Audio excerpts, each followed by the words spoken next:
True. Nervous. Very, very dreadfully nervous. I had been, and am. But why will you say that I am mad? The disease had sharpened my senses, not destroyed, not dulled them. Above all was the sense of hearing acute. I had heard all things in the heaven and in the earth. I had heard many things in hell. How? Then am I mad? Hearken and observe how healthily and how calmly I can tell you the whole story. It is impossible to say how first the idea entered my brain. But once conceived, it haunted me day and night. Object there was none. Passion there was none. I loved the old man. He had never wronged me. He had never given me insult. For his gold I had no desire. I think it was his eye. Yes, it was this. One of his eyes resembled that of a vulture, a pale blue eye with a film over it. Whenever it fell upon me, my blood ran cold, and so by degrees, very gradually, I made up my mind to take the life of the old man, and thus rid myself of the eye forever. Now, this is the point. You fancy me mad. Madmen know nothing. But you should have seen me. You should have seen how wisely I proceeded, with what caution, with what foresight, with what dissimulation I went to work. I was never kinder to the old man than during the whole week before I killed him. And every night, about midnight, I turned the latch of his door and opened it, oh, so gently. And then, when I had made an opening sufficient for my head, I put in a dark lantern, all closed, so that no light shone out, and then I thrust in my head. Oh, you would have laughed to see how cunningly I thrust it in. I moved it slowly, very, very slowly, so that I might not disturb the old man's sleep. It took me an hour to place my whole head within the opening so far that I could see him as he lay upon his bed. Ha! Would a madman have been so wise as this?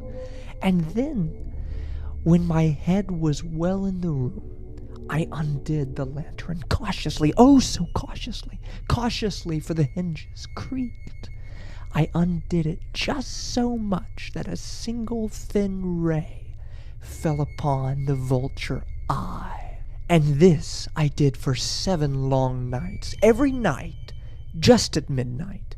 But I found the eye always closed, and so it was impossible to do the work, for it was not the old man who vexed me, but his evil eye. And every morning when the day broke, I went boldly into the chamber, and spoke courageously to him, calling him by name in a hearty tone, and inquiring how he had passed the night. So you see he would have been a very profound old man, indeed, to suspect that every night, just at 12, I looked in upon him while he slept. Upon the 8th night, I was more than usually cautious in opening the door. A watch's minute hand moves more quickly than did mine. Never before that night had I felt the extent of my own powers, of my sagacity. I could scarcely contain my feelings of triumph, to think that there I was, opening the door little by little, and not even to dream of my secret deeds or thoughts. I fairly chuckled at the idea, and perhaps he heard me, for he moved on the bed suddenly, as if startled. Now, you may think that I drew back, but no. His room was as black as pitch with the thick darkness, for the shutters were close fastened through fear of robbers, and so I knew that he could not see the opening of the door, and I kept pushing it on steadily. I had my head in, and was about to open the lantern, when my thumb slipped upon the tin fastening, and the old man sprung up in the bed, crying out, "Who's there?" I kept quiet, still, and said nothing. For a whole hour I did not move a muscle, and in the meantime I did not hear him lie down, as he was still sitting up in the bed, listening, just as I have done night after night, hearkening to the death watches in the wall. Presently, I heard a slight groan, and I knew it was the groan of mortal terror. It was not a groan of pain or grief. Oh, no! It was the low, stifled sound that arises from the bottom of the soul when overcharged with awe. I knew the sound well. Many a night, just at midnight, when all the world slept, it was welled up from my own bosom, deepening with its dreadful echo the terrors that distracted me. I say I knew it well. I knew what the old man felt, and pitied him, although I chuckled at heart. I knew that he had been lying awake ever since the first slight noise. When he had turned in the bed, his fears had been ever since growing upon him. He had been trying to fancy them causeless, but could not. He had been saying to himself, "It is nothing but the wind in the chimney. It is only a mouse crossing the floor." Or, "It is merely a cricket which had made a single chirp."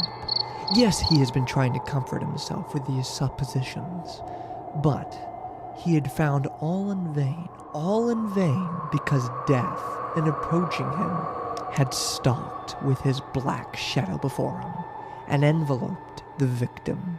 And it was the mournful influence of the unperceived shadow that caused him to feel, although he neither saw nor heard, to feel the presence of my head within the room. When I had waited a long time, very patiently, without hearing him lie down, I resolved to open a very, very little crevice in the lantern. So I opened it. You cannot imagine how stealthily, until, at length, a single dim ray, like the thread of the spider, shot from out the crevice and fell upon the vulture eye. It was open, wide open, and I grew furious as I gazed upon it. I saw it with perfect distinctness, all a dull blue, with a hideous veil over it that chilled the very marrow in my bones. But I could see nothing else of the old man's face or person, for I had directed the ray as if by instinct precisely on the damned spot. And now, have I not told you that what you mistake for madness is but over-acuteness of the senses? Now, I say, there came to my ears as low, dull, quick sounds such as a watch makes when enveloped in cotton. I knew that sound well, too. It was the beating of the old man's heart. It increased my fury as the beating of a drum stimulates the soldier in courage. But even yet, I refrained and kept still. I scarcely breathed. I held the lantern motionless. I tried how steadily I could maintain the ray upon the eye. Meantime, the hellish tattoo of the heart increased. It grew quicker and quicker, and louder at every instant. The old man's terror must have been extreme. It grew louder, as I say, louder, every moment. Do you mark me well? I have told you that I am nervous, so I am. And now, at the dead hour of the night, amid the dreadful silence of that old house, so strange as a noise as this excited me to uncontrollable terror. Yet, for some minutes longer I refrained and stood still. But the beating grew louder. I thought the heart must burst. And now a new anxiety seized me. The sound would be heard by a neighbor. The old man's hour had come. With a loud yell, I threw open the lantern and leaped into the room. He shrieked once only. In an instant, I dragged him to the floor and pulled the heavy bed over him. I then smiled gainly to find the deed so far done, but for many minutes the heart beat with a muffled sound. This, however, did not vex me. It would not be heard through the wall. At length it ceased. The old man was dead. I removed the bed and examined the corpse. Yes, he was stone dead. I placed my hand upon the heart and held it there many minutes. There was no pulsation. He was stone dead. His eye would trouble me no more. If you still think me mad, you will think so no longer when I describe the wise precautions I took for the concealment of the body. The night waned, and I worked hastily but in silence. First of all, I dismembered the corpse. I cut off the head and the arms and the legs. I then took upon 3 planks from the flooring of the chamber and deposited all between the scatlings. I then replaced the boards so cleverly, so cunningly, that no human eye, not even his, could have detected anything wrong. There was nothing to wash out, no stain of any kind, no blood spot whatever. I had been too wary for that. A tub had caught all. When I had made an end of these labors, it was 4 o'clock, still dark as midnight. As the bells sounded the hour, there came a knocking at the street door. I went down to open it with a light heart, for what had I now to fear? There entered 3 men who introduced themselves with perfect suavity as officers of the police. A shriek had been heard by a neighbor during the night. Suspicion of foul play had been aroused. Information had been lodged at the police office, and they, the officers, had been deputed to search the premises. I smiled, for what had I to fear? I bade the gentleman welcome. The shriek, I said, was my own in a dream. The old man, I mentioned, was absent in the country. I took my visitors all over the house. I bade them search well. I led them at length to his chamber.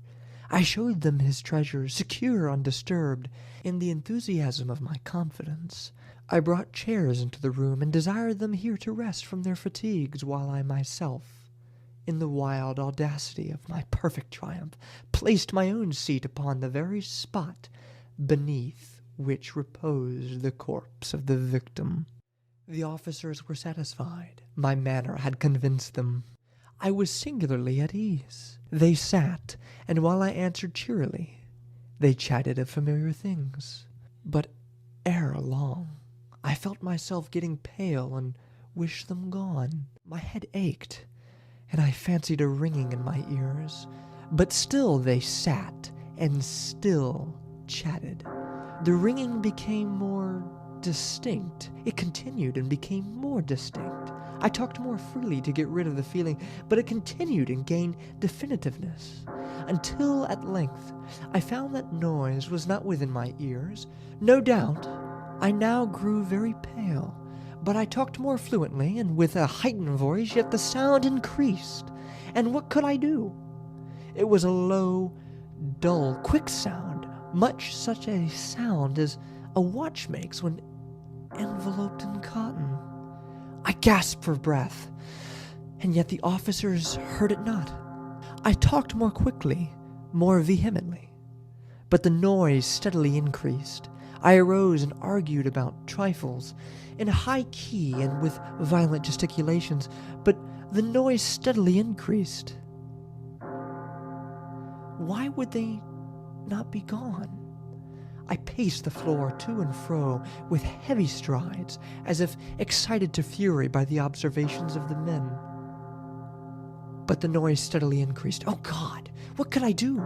I foamed, I raved, I swore. I swung the chair upon which I had been sitting and grated it upon the boards, but the noise arose over all and continually increased. It grew louder, louder, louder, and still the men chatted pleasantly and smiled. Was it possible they heard not? Almighty God! No, no. They heard. They suspected. They knew. They were making a mockery of my horror. This I thought, and this I think. But anything was better than this agony.